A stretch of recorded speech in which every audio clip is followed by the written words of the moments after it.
Hi everyone, Zara here. Welcome to my new and improved Ice Cold Rapid Fire Rogue build guide. This rapid fire build is unlike any other rapid fire build that you have seen. I have had to reinvent the character to make it do more damage and be more tanky in order to be a T15, which is the highest that any rapid fire rogue has gotten to that I know of so far. I have built this character to do one thing well: do huge amounts of damage to frozen targets and survive doing it. In this guide, I will explain not just what to use, but how to use it effectively. This build has been designed to be easy to pick up and play, but also rewards good gameplay highly. As you practice the build, you will find ways to get more out of this character and discover more advanced tactics that add a lot of fun to the playstyle. The main rotation of the build that you will see me use in this video is the following. First, use Cold Imbue, and then use Metamorphosis to proc to Bolt's Will and get close to the enemy.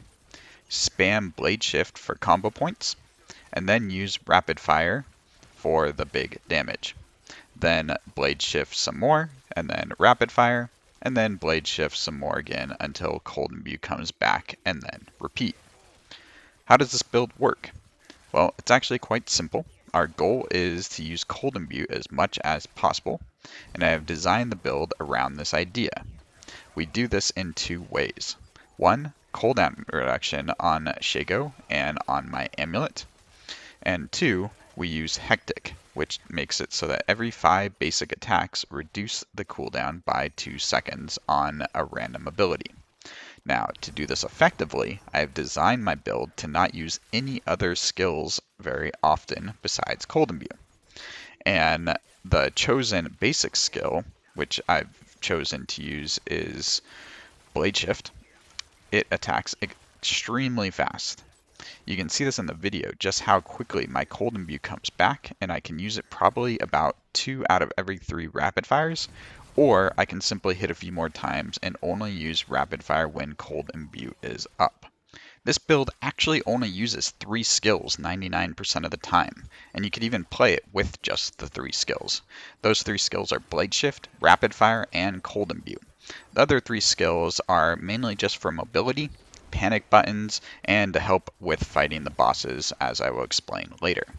The main idea of the build is simple. Use Cold Imbue as much as possible, build up combo points fast with Blade Shift, and use Rapid Fire for damage.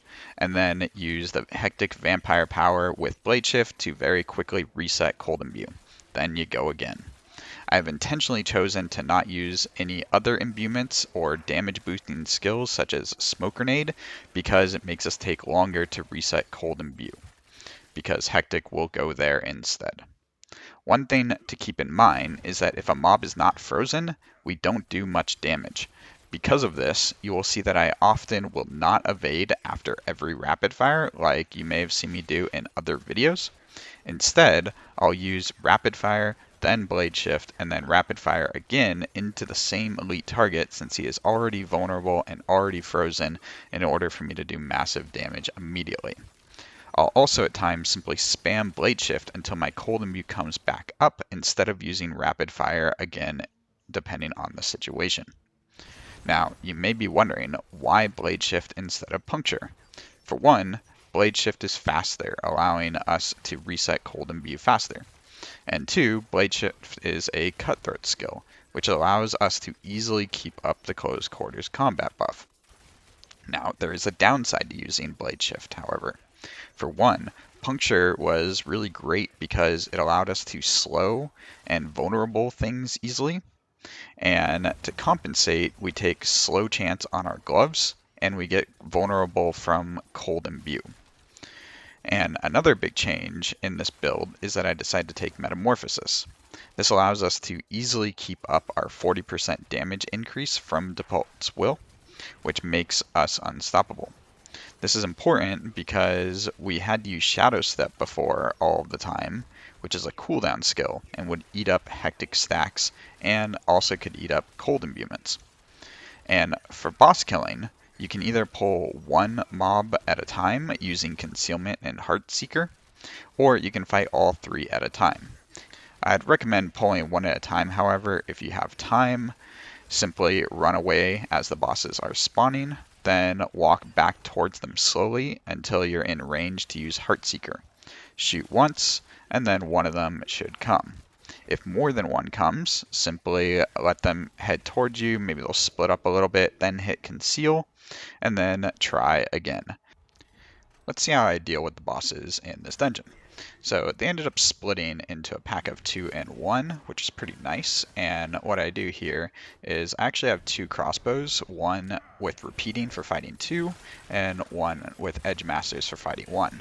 So I pop out on them, hit them with some nice ice arrows here to freeze them. Once they go unstoppable, I then hit Conceal, switch back to Edge Masters, and then go on to the single target one while the unstoppable effect wears off on the first 2. So I hit him with some nice cold imbue, do about half his health. He goes unstoppable.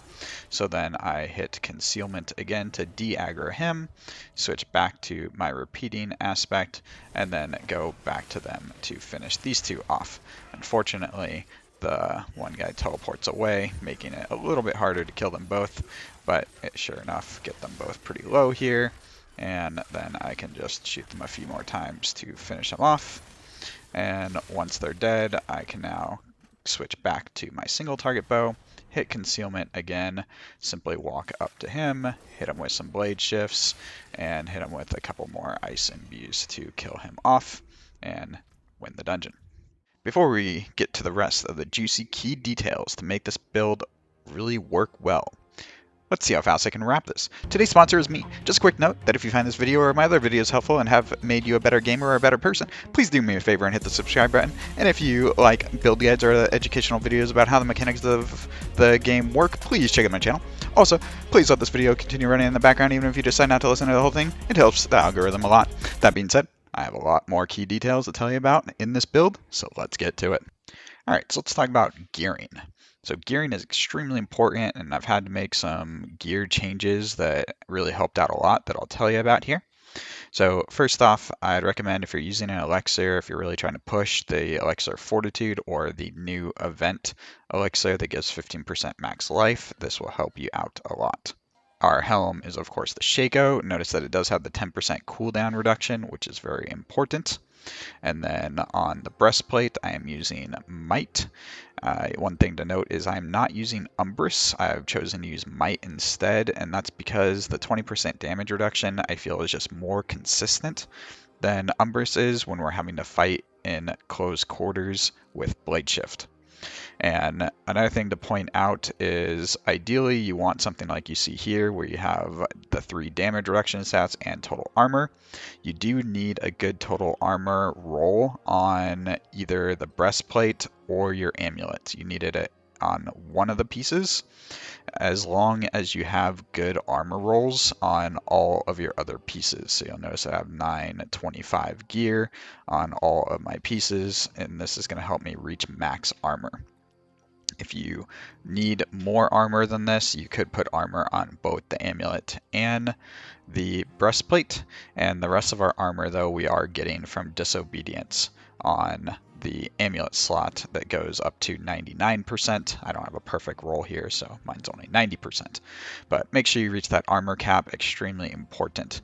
If you're wondering what is the armor cap, generally you want to get around 13,700 armor after you have all your disobedience stacks up.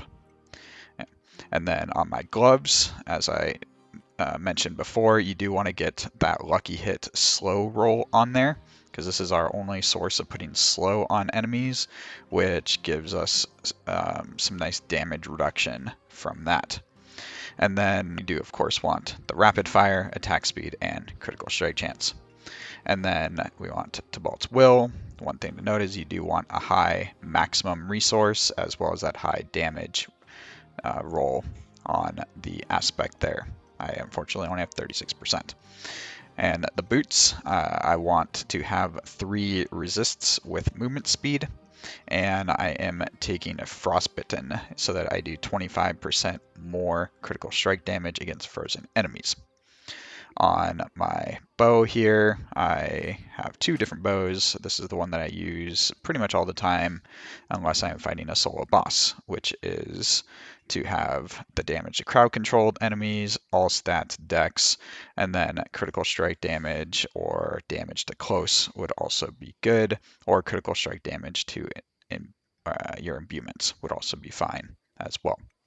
And we do want repeating on there so that we get those ricochets.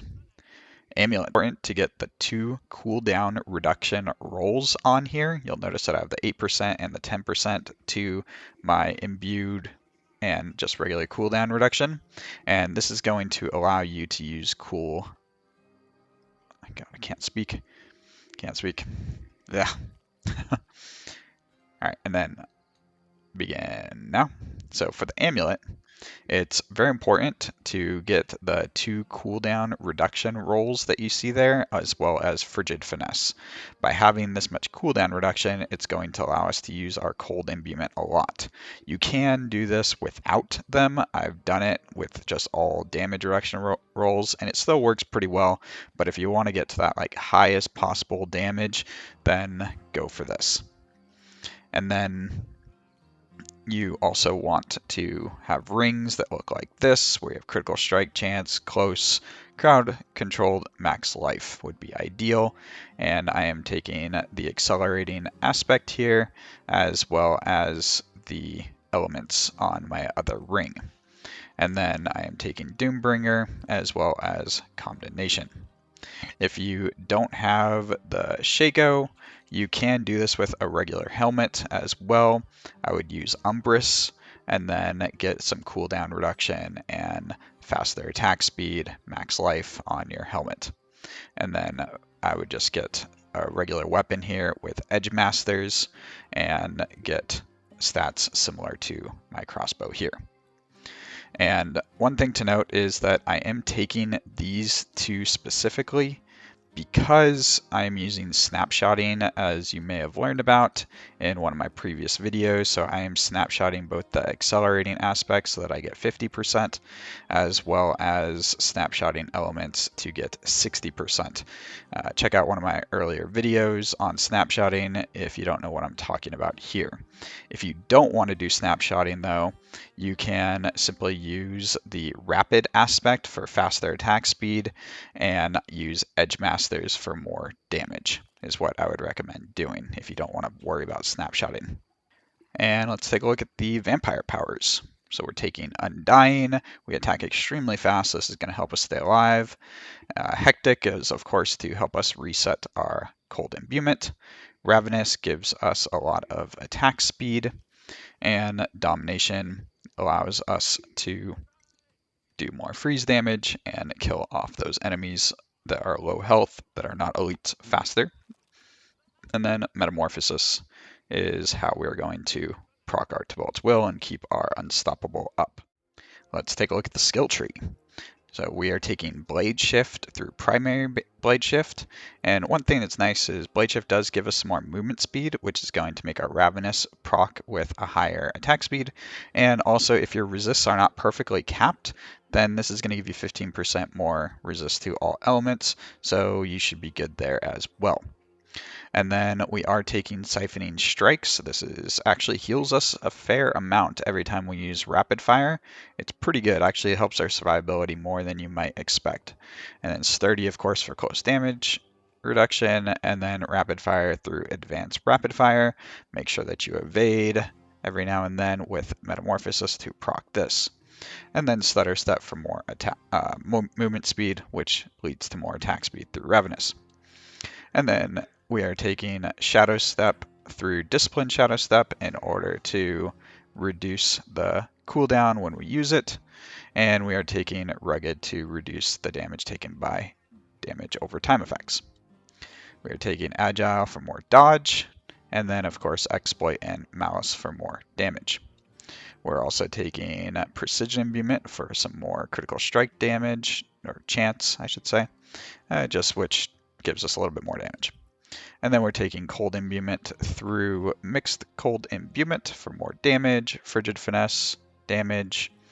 And then we are taking Innervation, putting 2 points here. This is going to help keep our our energy high, and then we have Alchemist and Second Wind, which is going to give us some more lucky hit chance, and this is primarily to help us proc enhance cold imbuement more often, and as well as Siphoning Strikes.